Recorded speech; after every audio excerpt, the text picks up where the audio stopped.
Do you still need to keep all this, even though A Nightmare on Elm Street is coming out on 4K in less than 2 weeks? Yeah, you do.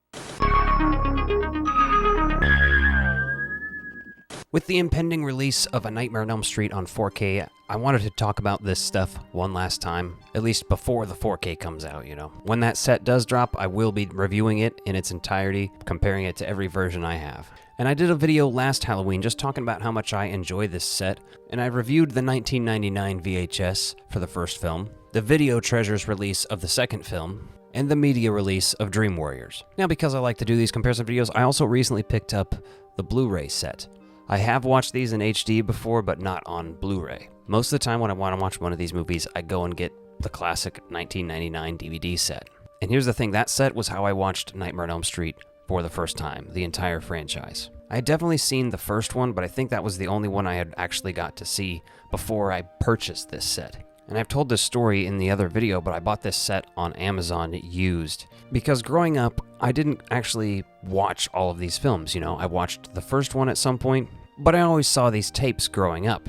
And I saw Freddy vs. Jason before I actually saw all of the sequels to this. My first experience with the 1999 releases, which if you can't tell from here is the version that makes up the picture on the spines. It's not the same picture, but kind of the same effect as what goes on here. Anyway, I was with my grandpa and he was looking for like computer parts, and he went into a pawn shop, and I saw the VHS set for that in that pawn shop, and I was just like, I want that. I hadn't even seen the rest of the movies. I don't even know if I had seen the first one at that point, but I wanted that set. Now fast forward a few years, I get my first job at a movie theater. I'm an usher, it's 2007. You know, movies like Disturbia are coming out. It was a pretty interesting time. And I used one of my first paychecks to order this set online for like $30 used off Amazon, is what I think I paid.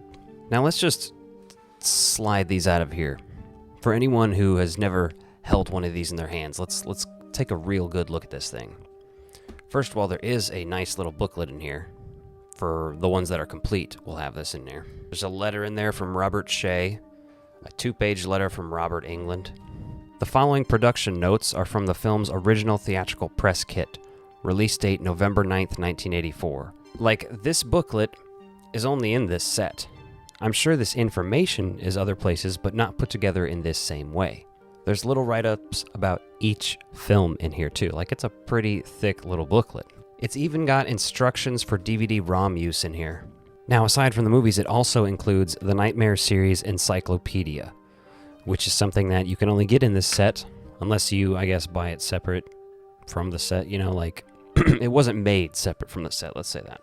But this includes Welcome to Prime Time, a documentary exploring the nightmare, a prelude to The Labyrinth. The Labyrinth. Weave through this interactive environment and unlock the mysteries of the franchise.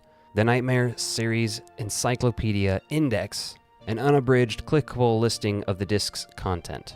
There's DVD-ROM content, which I'm pretty sure is bunk at this point, but final Dream World trivia game and interactive Freddy characters that will haunt your computer from Toggle This. And again, you know, look at that beautiful artwork on there too. And I'm a sucker for snap cases. Something about them, you know, just, come on, let's take a listen together. As far as the releases themselves go, they are, you know, pretty standard. I love the artwork on these. This is why I will never get rid of this set. It's nostalgic for me because it was one of the first big physical media purchases of mine that I made that I still have.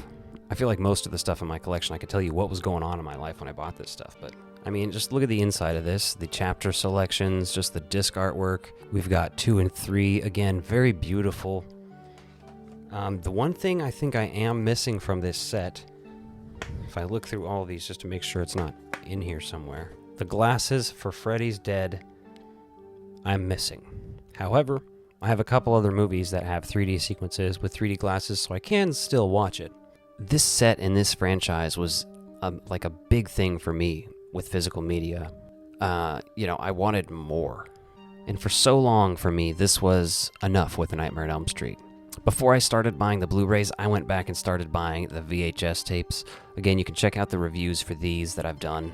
I show stuff from the scans, everything that's before the movies on the tapes. These are some pretty beat up copies, but they are aesthetically pleasing as well. Dream Warriors in particular, that artwork and on that VHS is just, is there anything better? Now this Blu-ray set actually has more features than I thought it was going to have. For a long while there, I was out of physical media. When I was in my teenage years, I was also big into music. For a while, I was mostly buying records, cassette tapes, and music gear, amplifiers, guitars, synthesizers, that kind of stuff. So I missed out on all this, like the Scream Factory Halloween set, this kind of stuff when it was coming out. Like, I just didn't even bother. I was actually shocked to know that this includes 2 episodes from Freddy's Nightmares. That's something we need a new release for. The only thing that isn't super obvious to criticize about this set, because sure, you can sit there and say, I don't like the artwork, I don't like the packaging. I mean, at least it has a side slip or whatever these ones are called, but at least it has that. But the fact that the films are on, there's 2 per disc, is a little worrisome. And I will note that disc 5, the bonus disc, is a DVD, so. But this was worth picking up recently for me because it's gone down in price. This was like 20 bucks, new. Obviously, because the 4Ks are about to drop, I have that on pre-order, and I am very stoked for that thing. But if you ordered the version like I did, that's about $160.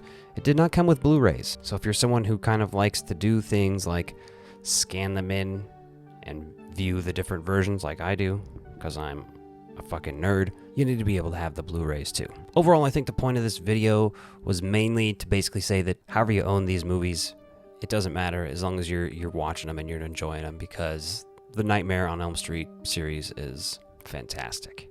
And I, for one, plan to watch all of the new movies in 4K all throughout October. If you like this video, be sure to check out this one and hit that subscribe button so you won't miss the Nightmare on Elm Street 4K review.